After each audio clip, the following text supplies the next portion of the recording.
It's funny. If I'd watched WrestleMania, that was 7 hours of wrestling, I likely wouldn't have been as interested in Raw and SmackDown this week. I actually kind of forgot SmackDown was on, so I caught the second half, but I caught the important stuff. I caught Carmella cashing in after Peyton Royce and Billie Kay came out. The funny thing for me with Peyton Royce and Billie Kay is this: I don't see it. I know fans love them, but I don't see it. Good-looking women. They have, I guess, a unique look to them. They could pass for sisters. I think that's why they got stuck together. They're, the accent's the same. They look a lot alike. But yeah, they're. I part of it for me may be that I remember them coming into NXT as enhancement talent, meaning they would be the ones that got beat every week. So you go through Peyton Royce, Billie Kay, and then you start fighting somebody who was better. And that's kind of how it works, and that's how it's supposed to work. But yeah, this week's Raw. Bobby Lashley coming back. I know those people are going to be excited about that. I was never a Bobby Lashley fan. To me, it was that after Lesnar left, they needed somebody to push, so they pushed Lashley. But he didn't. He never connected with or against fans. Like, you never got the feeling the fans really pulled for him or that they really booed him either. He was involved in that horrible angle at WrestleMania with Trump and McMahon, and just it was awful. It really was. There's no other way to describe it. It was really bad. Other events, Daniel Bryan being in a ring with AJ Styles was fun, but I didn't get emotionally invested because I knew it wasn't going to last. I thought, they're giving us a pay-per-view match, either because Daniel Bryan's going to get drafted to Raw, or they're going to tease us for now, see the chemistry they have, the crowd reaction, and then give us that match later. Paige's retirement and her move to SmackDown as GM, good move. Heck of a lot better than rumors that Hulk Hogan was going to be SmackDown GM. I don't know where those came from, but as soon as I heard them, I thought that wouldn't even work at all on any level. Mick Foley, you can bring Mick Foley in for short periods of time whenever you feel like it. Fans will always connect with him.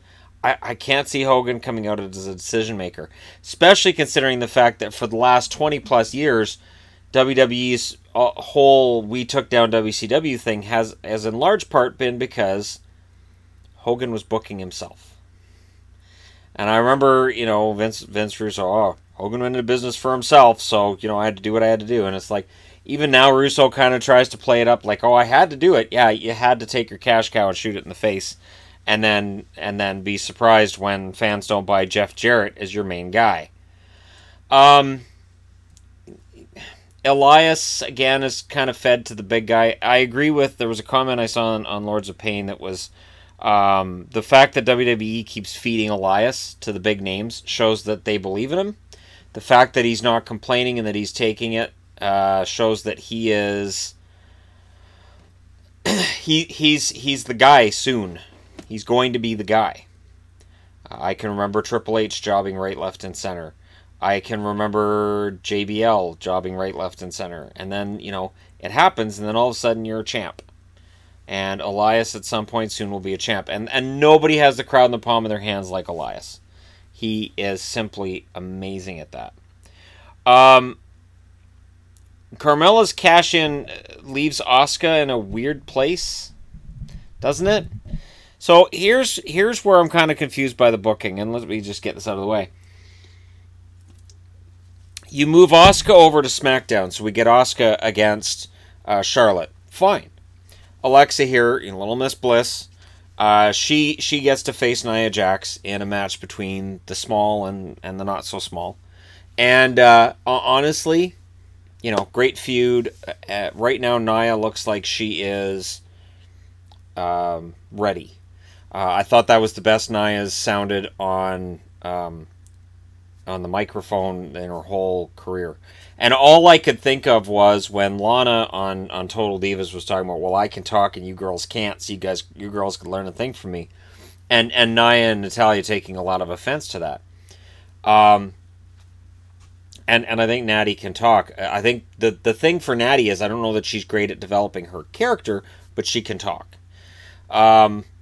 And definitely Nia's taken a huge step forward in that area. It's part of the reason that Alexa has got over so well is because she's able to play this spoiled cheerleader rich girl type really, really well. And that character gets over with the crowd, and it's fun to watch. Now, the weird part to me is, so I'm watching Raw and I'm watching SmackDown, and there's all these great moments. There's the Authors of Pain coming out. There's Samoa Joe coming back, and like I said, the Daniel Bryan thing, and all of these great moments. And it's weird because you have all of these huge WrestleMania moments too that took place, like the Undertaker Cena match, which was only a few minutes. Because let's be honest, Undertaker can't wrestle anymore. He can't go like he used to, so he can come out and do a couple of spots and do the tombstone, and then go to the back, and that's about all you can get from him right now. That's it. But the one thing I'm wondering is who's going to get cut. Somebody's getting cut.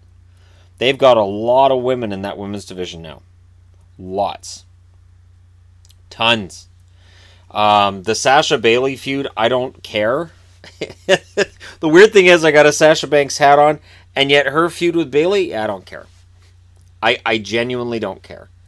I don't care who wins. I don't care who loses. I don't care when they fight each other. I just want it over with. They tease it and they tease it, and yet it's just it's bewildering because it's not going anywhere. It's kind of pointless. Give me more Nia against Alexa and Mickie, and I might want to throw out there too Mickie James, who is pound for pound, probably one of the best wrestlers in the division, not named Becky Lynch. You know Becky, the one that's getting completely and totally underused. Becky is the forgotten woman. And I get concerned. I get concerned that at some point, Becky could find herself on the cut list. Yeah, that's the Becky hat. It was $6, so I don't mind. That's fine. That's a perfectly fine, reasonable $6 expenditure. But I do have some concern about who they're going to cut. Look, last time they cut Emma, and most wrestling fans, myself included, think that Emma had a lot of potential. And they cut her. They just cut her. That's it. And I could see something like that happening to Becky. She doesn't really have anything going on right now. I could see other guys getting cut. I could see Aiden English getting cut. I could see almost anybody. Well, Heath Slater I could see getting cut. Because whether we like them or we don't, WWE looks at them and goes, well, who are we making money off of? Who can we make money off of? Which guys coming in bump which guys out? Because you only have so much time on TV. So every time a new guy comes in, it's one of the first considerations I have is who's going out. So, you know, that's a question mark I have for people. Who's going to get cut? After the Superstar shakeup next week, which I think is going to be interesting. And I'll do a video later this week on who I think is going to get moved, because it's fun to look at. The first name that comes to mind, and I know he's injured, is Dean Ambrose, because I don't think it works on Raw. And almost anybody who should be in a main event picture and isn't, like Rusev, move Rusev to Raw, because he's not. He gets into so many matches and he gets this great reaction, and yet crowd clearly doesn't have any influence on who Vince pushes or doesn't push. There's no influence whatsoever. Because if it did, then Rusev Day would have been a championship day a while ago, and it just doesn't work. So anyways, I just thought I'd do a video on my reaction to the Raw and SmackDown. Take a little bit of a break from the hockey stuff. I do have a hockey-related, well, Hockey Channel-related video to do, which is more along a personal nature than hockey. So if you're a fan of that channel as well, watch for a video coming up there. But Entertainment Guy channel, here's a video for you guys, and I'm well aware that I'm still going to get MMA guys coming in upset with me over my views of MMA and whatnot, and that's fine. Oh, speaking of which, I hope Brock Lesnar doesn't stick around for long because I want him to lose the title. I'm tired of a part-timer who's never around holding a title forever. And Ronda Rousey did very well for herself. Ronda, I will say this for Ronda Rousey. She's very talented. She's very determined. Is she a complete and total? Probably yes. But, you know, at the end of the day, it's her determination and her talent, and she has both. She doesn't handle not being number one very well. That's why when you ask her about losses, she gets kind of angry because she doesn't handle losing very well at all. But at the same time, in wrestling, it's not about winning and losing as much as it's about your character, getting over with the crowd, and you're not going to make as much money as you will in MMA, but you're less likely to get busted open and get a broken nose or cheekbone or both. She's on the safer route. I think if Ronda had her way, I think she would be following The Rock and John Cena into a Hollywood mode, and I think that may be her eventual plan, and she may use WWE to get there. That eventually she's making movies, and she's another Steven Seagal, Jean-Claude Van Damme action star, except she can actually fight. So let me know in the comment section below what kind of a jerk I am for saying that. Don't forget to hit like and subscribe if you're browsing your way through. And yeah, I do prefer the women wrestlers over the male wrestlers. And I'd have no problem going to a WWE show wearing an Alexa Bliss shirt, front row, and you know, yelling to her, "Hey, I embarrassed myself by wearing a woman's shirt. Well, it's a man's shirt, but it's got your name. Can you just sign it? Can you just write?" She'd laugh and walk away. But you know, it's worth saying it. Anyways, thank you guys so much. I want to end on this. Nia Jax beating Alexa Bliss. I agree with it. I cheered for Nia, and I love Alexa Bliss more than anything on the planet that is not my wife. Therefore, Nia's over with me. And I never thought I'd see the day I said that, and good for her. Her new ring gear looks better than what she used to wear, but it's still kind of weird. But we'll get into who needs to change ring gear at another time, because there's a few of them that need to change ring gear, and it's not just women. There's some guys too that their ring gear, you look at it and you go, I don't think no, that's just not, just no. Just no.